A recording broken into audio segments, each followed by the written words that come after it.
ओं स्थापकाय च धर्मस्य सर्वधर्मस्वरूपिणे अवतार वरिष्ठाय রামকৃষ্ণায় তে নমঃ। আমরা সন্তানদের কর্মক্ষেত্রে সাফল্য অর্জনের জন্য নানাভাবে প্রস্তুত করি, কিন্তু সংসারে প্রবেশের জন্য কোনো প্রস্তুতি দরকার আছে কিনা বিচার করে দেখি না। যথেষ্ট উপার্জনশীল হওয়া ছাড়া সংসার করতে আর কোনো যোগ্যতার কি প্রয়োজন হয় না? রামকৃষ্ণ মঠ ও মিশনের দ্বাদশ অধ্যক্ষ পূজনীয় স্বামী ভূতেশানন্দজি মহারাজের আলোচনায় শ্রী শ্রী রামকৃষ্ণ কথামৃত প্রসঙ্গ। ঠাকুর বলছেন, যে সংসারী ঈশ্বরের পাদপদ্মে ভক্তি রেখে সংসার করে সে ধন্য, সে বীর পুরুষ। মাথায় দুমন বোঝা নিয়ে সে বর দেখছে, পানকৌটি জলে সর্বদা ডুব মারে, কিন্তু পাখা একবার ঝাড়া দিলেই আর গায়ে জল থাকে না। ঠাকুর সংসার ত্যাগের কথা প্রায় বললেও সংসার ভগবত ভক্তি বা ধর্মজীবনের বিরোধী এ কথা কোথাও বলেননি। বাস্তবকে তিনি অস্বীকার করেননি। বলেছেন, মনকে আগে থেকে তৈরি না করে সংসার করতে গেলে একেবারে ডুবে যাবে। দুধে জলে মিশে যায়, কিন্তু সেই দুধ থেকে নির্জনে দই পেতে মাখন তুলে সে মাখন জলে রাখলে আর মেশে না।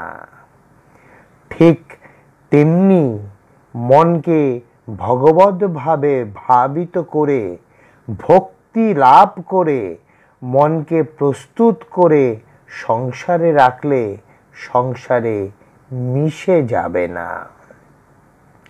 একেবারে নির্লিপ্ত হয়ে সংসারে থাকা, এইটি সংসারে থাকার কৌশল। বারংবার ঠাকুর এ কথা স্মরণ করিয়ে দিয়েছেন। তবে এই নির্লিপ্ততার জন্য যথেষ্ট শক্তি দরকার, সাধনের প্রয়োজন। সেজন্য দরকার মাঝে মাঝে নির্জন বাস, 1 বছর, 6 মাস, 3 মাস কি 1 মাস হোক। কথাটির রকমারি করে বলার ভাবার্থ হলো, যার যতটুকু সাধ্য করো, সাধ্যের অতিরিক্ত ব্যবস্থা কাউকে দেওয়া হবে না। যে যেমন পারে মন তৈরি করে সংসারে প্রবেশ করুক। এমন করে সংসারে প্রবেশের কথা কে ভাবে? আমরা সন্তানদের কর্মক্ষেত্রে সাফল্য অর্জনের জন্য নানাভাবে প্রস্তুত করি, কিন্তু সংসারে প্রবেশের জন্য কোনো প্রস্তুতি দরকার আছে কিনা বিচার করে দেখি না। যথেষ্ট উপার্জনশীল হওয়া ছাড়া সংসার করতে আর কোনো যোগ্যতার কি প্রয়োজন হয় না? অনন্ত কিছুটা নির্লিপ্ত না হতে পারলে দুঃখ যন্ত্রণার যে সীমা থাকে না, এ অভিজ্ঞতা থাকা সত্ত্বেও বাপ মা সে কথা ভাবেন না। বরং পূর্বজন্মের স্বীকৃতিবশত যদি কেউ ঈশ্বরাভিমুখী হয়, তাকে সংসারে জড়িয়ে দেওয়া হয়। আজকের পাঠের তথ্যসূত্র শ্রী শ্রী রামকৃষ্ণ কথামৃত প্রসঙ্গ।